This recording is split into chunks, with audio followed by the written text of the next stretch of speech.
తెలుగు రాష్ట్రాల రాజకీయాల్లో ముఖ్యంగా ఆంధ్రప్రదేశ్ లో సోషల్ మీడియా వేదికగా సాగుతున్న యుద్ధం ఇప్పుడు మునుపెన్నడూ లేని విధంగా ఒక తీవ్రమైన మలుపు తిరిగింది. ఒకవైపు అధికార కూటమికి మద్దతుగా నిలిచే భారీ మీడియా నెట్వర్క్, వందల కొద్ది యూట్యూబ్ ఛానళ్లు, వేల కొద్ది సోషల్ మీడియా అకౌంట్ల క్షేత్రస్థాయిలో పనిచేస్తోంటే, మరోవైపు ప్రతిపక్ష వైఎస్ఆర్ కాంగ్రెస్ పార్టీ కూడా డిజిటల్ ప్లాట్ఫామ్స్ పై అంతే దూకుడుగా దూసుకుపోతోంది. అయితే ఇప్పుడు సీన్ పూర్తిగా మారిపోయింది. ఆంధ్రప్రదేశ్ రాజకీయాల్లో అసలు ఏం జరుగుతోంది? కేవలం విమర్శలు, ప్రతి విమర్శలకే పరిమితమైన పొలిటికల్ వార్ ఇప్పుడు ఏకంగా అకౌంట్ల బ్లాకింగ్ వరకు ఎలా వెళ్ళింది? వైఎస్ఆర్ కాంగ్రెస్ పార్టీకి కోలుకోలేని షాక్ తగిలిందా? ఆ వివరాలన్నీ ఈ వీడియోలో క్లియర్ గా చూద్దాం.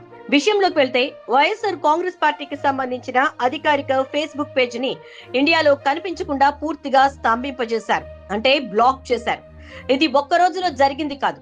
ఈ ఏడాది ఆరంభంలోనే వైసీపీకి చెందిన అధికారిక ఇన్స్టాగ్రామ్ అకౌంట్ ని కూడా ఇదే తరహాలో అందుబాటులో లేకుండా చేశారు. ఇప్పుడు ఏకంగా మెయిన్ ఫేస్బుక్ పేజ్ నే టార్గెట్ చేయటం రాజకీయ వర్గాల్లో పెను సంచలనంగా మారింది. సాధారణంగా ఏదైనా ఒక అకౌంట్ పై తీవ్రమైన వివాదాలుంటే కోర్టులు ఆదేశాలు ఇచ్చినప్పుడు మాత్రమే ఫేస్బుక్ లేదా ట్విట్టర్ లాంటి అంతర్జాతీయ సంస్థలు అకౌంట్లను బ్లాక్ చేస్తూ ఉంటాయి. కానీ ఇక్కడే ఒక కొత్త లైన్ వెలుగులోకి వచ్చింది. కోర్టు ఆదేశాలతో పని లేకుండా నేరుగా రాష్ట్ర పోలీసులే సోషల్ మీడియా ప్లాట్ఫామ్లకు వరుస పెట్టి అధికారికంగా ఫిర్యాదులు పంపుతున్నారనే ఆరోపణలు వస్తున్నాయి. ఆ ఫిర్యాదులు రాగానే వెనక ముందు ఆలోచించకుండా మెటా యాజమాన్యం ఏకపక్షంగా అకౌంట్లను బ్లాక్ చేసుకుంటూ పోతోందని వైసీపీ వర్గాలు ఆందోళన వ్యక్తం చేస్తున్నాయి. ఈ విషయంలో ట్విట్టర్ కొంతవరకు రూల్స్ ఫాలో అవుతున్నప్పటికీ ఫేస్బుక్, ఇన్స్టాలో మాత్రం కక్ష సాధింపు చర్యలు జరుగుతున్నాయనే విమర్శలు గట్టిగా వినిపిస్తున్నాయి. అధికారిక ఫేస్బుక్ పేజ్ బ్లాక్ అవడంపై వైఎస్ఆర్ కాంగ్రెస్ పార్టీ అధినేత వైఎస్ జగన్మోహన్ రెడ్డి అత్యంత తీవ్రంగా స్పందించారు. ఇది కేవలం ఒక పార్టీ పేజ్ పై జరిగిన దాడి కాదు, నేరుగా ప్రజాస్వామ్య విలువలను, ప్రజల భావ ప్రకటన స్వేచ్ఛను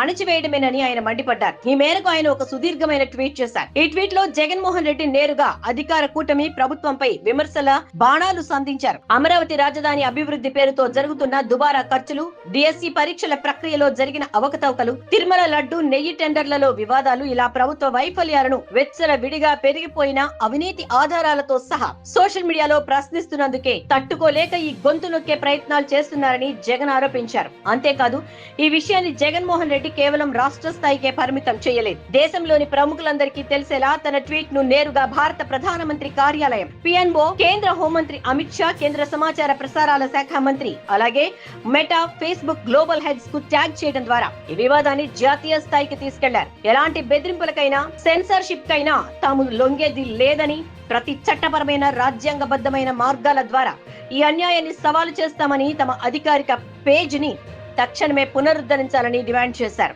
నిజానికి ఒక ప్రధాన ప్రతిపక్ష పార్టీకి చెందిన అధికారిక డిజిటల్ అకౌంట్లనే ఈ విధంగా పోలీసులు ఫిర్యాదు చేయగానే బ్లాక్ చేసుకుంటూ పోతే రేపు సామాన్య ప్రజల పరిస్థితి ఏంటి? నెటిజన్లు ప్రభుత్వంపై విమర్శలు చేయాలంటేనే భయపడే వాతావరణాన్ని సృష్టించడమే దీని వెనుక ఉన్న వ్యూహమా అని అనుమానాలు ఇప్పుడు సర్వత్రా వ్యక్తమవుతున్నాయి. ప్రభుత్వాలు మారినప్పుడు ఇలాంటి అణచివేత ధోరణులు కొత్తేమీ కాదు. కానీ ఇక్కడ ఒక చారిత్రక సత్యాన్ని గుర్తుంచుకోవాలి. 2004 లేదా 2009 కాలంలో ప్రతిపక్షాల గొంతు వినిపించడానికి ఇంత పెద్ద ఎత్తున సోషల్ మీడియా లేదు, అనుకూలమైన ఛానళ్లు లేవు. కేవలం వన్ సైడ్ మీడియా బలం ఉన్న ఆ రోజుల్లోనే ప్రజలు వాస్తవాలను గమనించి నిశ్శబ్దంగా తమ తీర్పునిచ్చారు, పాలకులను మార్చారు. మరి ఈ డిజిటల్ యుగంలో ఇంత యాక్టివ్ గా ఉన్న ఈ జనరేషన్ లో కేవలం కొన్ని ఫేస్బుక్ అకౌంట్లను, ఇన్స్టాగ్రామ్ పేజ్లను బ్లాక్ చేసినంత మాత్రాన నిజాలను ప్రజలకు తెలియకుండా దాచగలరా? తాము అనుకున్నది సాధించగలరా అంటే అది అమాయకత్వమే అవుతుంది. ఈ చర్యల వల్ల సోషల్ మీడియా ప్లాట్ఫామ్లు కూడా తమ నిష్పాక్షికతను కోల్పోయి ప్రశ్నార్థకంగా మారుతున్నాయి. మరి ఈ సోషల్ మీడియా వార్ రాబోయే రోజుల్లో ఎలాంటి మలుపులు తిరుగుతుందో చూడాలి. ఈ అంశంపై మీ అభిప్రాయాన్ని కింద కామెంట్ సెక్షన్ లో షేర్ చేయండి. మరిన్ని పొలిటికల్ అప్డేట్స్ కోసం మా ఛానల్ ని ఇప్పుడే లైక్, షేర్ అండ్ సబ్స్క్రైబ్ చేయండి. Thank you.